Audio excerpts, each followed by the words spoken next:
Bonjour à tous et à toutes. Bienvenue à l'émission. Aujourd'hui, je suis en compagnie de Samuel Parisé, qui est préfet de la MRC du Rocher-Percé. Bonjour. Bonjour Ariane. Donc, grosse réunion cette semaine à la MRC. C'était réunion de budget. Oui, Alors, on va parler de deux points aujourd'hui. On va parler de budget, puis on va parler d'agriculture aussi brièvement par la suite. Mais tout d'abord, c'est ça, côté budget, budget 2023, ça a été déposé. Quelles sont les grandes lignes de ce budget-là? c'est sûr que cette année, je ne cacherai pas qu'avec l'inflation, puis avec l'augmentation des coûts de transport, les coûts des collègues également au niveau des matières résiduelles, au niveau de tout ce qui est appel d'offres aussi, ça augmente quand même de façon considérable. Donc, pour cette année, le budget de la MRC est de 14 156 474 Par certains qu'on rapport à l'année passée, disons, ça représente quoi? j'ai pas le chiffre exact avec moi présentement, mais je peux regarder juste ici. Dans le fond, au niveau des dépenses, là, c'est une augmentation de près de 2 500 000. OK, quand même. Donc, Ouais, on voit le reflet de l'inflation, là. oui, effectivement. Donc, au niveau des grosses dépenses, c'est sûr qu'au niveau de l'hygiène du milieu, avec les matières résiduelles, en fait, avec les collectes, avec les coûts de transport qui ne cessent d'augmenter. Donc, certain qu'à ce niveau-là, c'est quand même une grosse dépense. À ce moment-là, c'est sûr que j'encourage une fois de plus l'ensemble de la population à bien faire attention avec le recyclage, le compostage au niveau des déchets. Certains qu'on doit faire une attention plus particulière parce qu'à chaque fois qu'on met notre bac au chemin, lorsqu'il n'est pas plein, il y a des frais aussi qui est comme chargé à chaque levée. Donc, vraiment s'assurer que de mettre votre bac au chemin lorsqu'il est vraiment plein et aussi de faire attention au niveau du recyclage, de ne pas mettre des contaminants à l'intérieur du bac, par exemple, qu'on puisse mettre des vidanges à l'intérieur. Parfois, on peut trouver certaines choses un peu spéciales dans le bac de recyclage. J'ai parlé avec les gens qui travaillent au centre de tri et parfois, on retrouve des couches de bébé, on trouve un peu des choses qui peuvent avoir comme un impact là, sur les choses qui sont recyclables. Donc, vraiment faire attention à ce niveau-là aussi puis de s'assurer de faire sa part au niveau du compostage, donc parce que les coûts de revient du compostage sont moins élevés qu'au niveau des déchets ultimes, et le compostage est directement ici à Chandler, donc moins de transport à faire vers le lieu d'enfouissement technique qui est situé à Gaspé. Donc, il y a quelque chose qui a capté mon intérêt. Vous parlez d'un Oui, coût à la levée. Ça veut dire qu'à chaque fois qu'on dépose notre bac au chemin, il y a un coût rattaché à ça, oui, au-delà du coût d'enfouissement à la tonne, disons. effectivement, Donc, et si je mets plus le ma coût de poubelle transport avec, aussi. donc, si je mets ma poubelle avec un petit fond de déchets, ça coûte plus cher que si j'attends qu'elle soit pleine avant de la mettre au chemin. Effectivement, si je ne me trompe pas, à chaque levée, c'est 2 supplémentaires. Oh, OK. Donc, si on compte le nombre de bacs qu'il y a dans toute notre MRC. Puis si on met les bacs qui ne sont pas pleins, donc à chaque levée, c'est 2 ça 4 6 8 fait que ça monte quand même assez vite. Donc, c'est sûr qu'avec la régie intermunicipale de traitement des matières résiduelles, on va quand même faire certains communiqués là, pour donner certaines astuces. J'encourage la population également à aller sur la page Facebook de la régie où on donne certains conseils et ainsi certaines bonnes habitudes à adopter afin d'avoir un impact positif là, sur la collecte des matières résiduelles. Donc, si je comprends bien, justement, la collecte des matières résiduelles, c'est une dépense qui a augmenté pour 2023. Oui. Euh, si on regarde les autres grandes lignes du budget, quelles sont soit les nouveautés ou les différences majeures là, par rapport aux années précédentes? C'est sûr qu'au niveau du développement économique, au niveau des dépenses, on est à 4 millions. Donc, certains que là-dedans, il y a certaines subventions là, qui sont quand même présentes. C'est sûr qu'au niveau du fonds région ruralité, où il y a deux volets majoritaires qui sont liés au niveau de la MRC. Donc, le volet 3 qui est dans le volet signature au niveau du domaine des pêches et le volet 4 qui est au niveau de la vitalisation du territoire. Donc, ça l'a augmenté.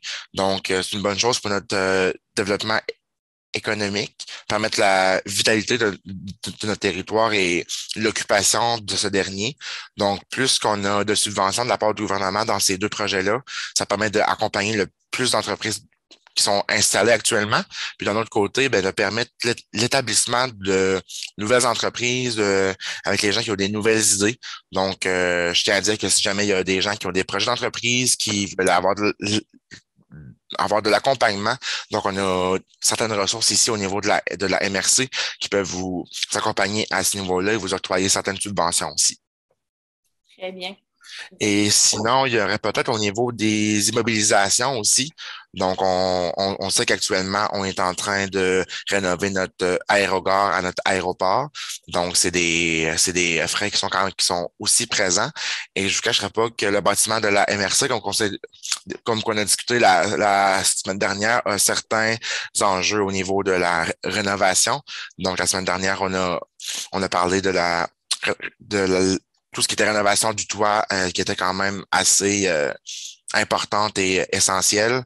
Et actuellement, on a gardé certains fonds pour tout ce qui est chauffage et climatisation, parce que la MRC, c'est une vieille école qui était, je pense, en fonction dans les années 70-80, là. Donc, le système de chauffage est encore à l'eau et des choses comme ça. Donc, on vit souvent dans les deux extrêmes, soit qu'il fait extrêmement chaud, soit qu'il fait extrêmement froid. Donc, mais c'est sûr qu'on va quand même essayer d'aller chercher de l'aide gouvernementale là, pour nous accompagner dans ce projet-là pour que les dépenses soient le moins important possible dans notre budget. Parfait. On sait que, par exemple, les municipalités vont aller dans la période du budget, là, charger un taux de taxation, on va connaître le montant des taxes. Oui. À la MRC, ça ne fonctionne pas de la même façon. Vous recevez toutefois des codes-parts des municipalités qui sont un peu comme votre taxation. Est-ce que cette année, ces codes-parts-là aussi doivent augmenter vu l'inflation? C'est qu'actuellement, les codes-parts, on a puisé dans notre surplus actuellement. Donc, on sait qu'il y a certains enjeux avec la fiscalité municipale actuellement qui manquent quand même si je me trompe pas, près de 2 milliards là, pour l'ensemble du monde municipal pour attacher l'ensemble de leur budget avec tout ce qui est inflation, coût de transport, coût de l'essence qui ne cesse d'augmenter. Donc, tout ce qui est service municipal coûte davantage plus cher. Donc, actuellement, au niveau des codes-parts ici, ils ont augmenté un tout petit peu, majoritairement au niveau des matières résiduelles, puisque les codes-parts sont établis en fonction de la population et c'est vraiment chargé à l'unité. Donc, c'est un in and out, là. C'est les villes qui le mettent dans leur compte de taxes et c'est transféré ici pour qu'on puisse, nous, à la suite, payer la régie intermunicipale. Il y a une augmentation là, de 10 000 également au niveau du transport. Sinon, le reste, là, c'est la même chose que l'an dernier. Parfait. Donc, vous dites que vous êtes allé piger dans votre surplus. Est-ce qu'il vous reste quand même une part de surplus? Combien est-ce que vous avez dû aller prélever? J'ai pas le montant exact, mais c'est quand même une bonne partie qu'on a pigé dans notre surplus, considérant que cette année, c'est quand même un peu spécial au niveau de tout ce qui était fiscalité municipale, là. Donc, j'ai pas le montant exact, mais on a quand même pris là, une bonne partie là, dans notre surplus. Donc, vous avez décidé de donner une chance aux municipalités, justement, là, avec la Et situation. en fait, donner une chance à l'ensemble de la population également, puisque si les codes-parts doivent augmenter ici, ben, le taux de taxe va augmenter dans les villes aussi.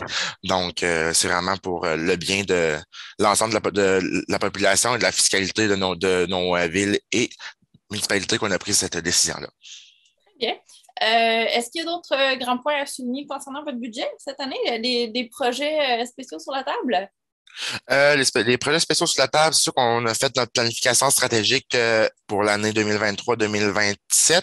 Elle va sortir prochainement, donc je vais pas vendre de scoop, mais dans une prochaine entrevue qu'on va avoir ensemble, de pouvoir faire le tour de notre planification stratégique, puis vraiment voir avec vous l'ensemble des projets qu'on veut mettre sur la table pour les prochaines années.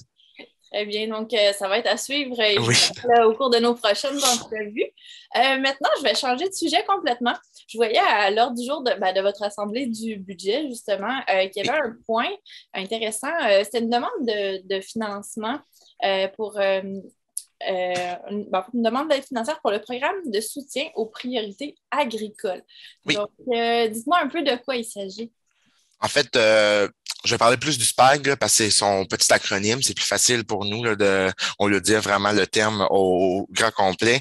Donc, le SPAG, là, ça découle d'un entente sectorielle entre le MAPAC, qui est le ministère de l'Agriculture, des Pêches et de l'Alimentation, du ministère des Affaires municipales, des 5 MRC de la Gaspésie et la Fédération de l'Union des producteurs agricoles de la Gaspésie et des Îles-de-la-Madeleine et de Gaspésie gourmande.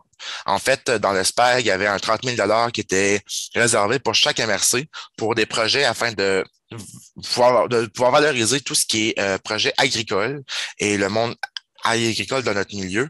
Quand je parle de l'agriculture, c'est vraiment tout ce qui est maraîcher, tout ce qui est production bovine, tout ce qui est acériculture, tout ce qui est production de sirop d'érable. C'est vraiment l'agriculture at large. Et actuellement, avec... Est-ce que ça comprend aussi la transformation ou on parle vraiment de l'agriculture elle-même? L'agriculture elle-même, si je me trompe pas. C'est sûr que je parle aussi, mettons, de tout ce qui est serre aussi, tout ce qui est plantes, tout ce qui est plants de légumes. Ouais. Production végétale, production animale. Oui. Donc, on va dans tous les champs. Dans tous les champs. Et on a un comité de suivi ici au niveau du plan de développement du territoire agricole qui est vraiment local au niveau de la MRC Rocher-Percé. Enfin, moi, je suis sur ce comité-là avec notre aménagiste, c'est une aménagiste adjointe et certains producteurs du milieu. Et il y avait certaines priorités qu'on a voulu mettre en place. Donc, le premier projet qu'on avait déjà fait par le passé qui a été autorisé, c'était un 10 000 pour la production de capsules vidéo. En fait, c'est vraiment pour pouvoir promouvoir tout ce qui est activité agricole, de pouvoir faire connaître qu'est-ce qu'on fait dans notre milieu. Et pour le 20 000 qui restait, on a mis en place là, un autre projet qui s'appelle Études de marché sur l'offre et la demande pour la production agricole locale. En fait, ça va être un outil qui va être mis en place pour accompagner les producteurs et les productrices agricoles pour voir qu'est-ce que le milieu a vraiment besoin au niveau de leur demande et eux vont pouvoir s'adapter avec l'offre de service pour pouvoir répondre à ce besoin-là. Parce qu'on ne sacherait pas qu'actuellement, ce qu'on désire, c'est avoir le plus de produits locaux possible dans nos assiettes, dans nos épiceries, dans tous les endroits qu'on peut visiter. Donc, le fait de pouvoir mettre ce 20 000 $-là dans le SPAG, de pouvoir permettre le développement de cette partie de notre économie. Donc, c'est vraiment une bonne décision qu'on a fait de ce côté-là. Très bien. Donc, Samuel Parisé, merci beaucoup pour ce tour d'horizon pour ce mois-ci. On se dit à très bientôt. Merci. À très bientôt. Merci beaucoup. La clinique d'optométrie Les Mérions est fière de vous présenter cette programmation. Le soin de votre vue passe sous les yeux de la clinique d'optométrie Les Mérions. Avec un vaste choix de montures pour le style, le confort, les marques. Clinique d'optométrie Les Mérions. 689 5553.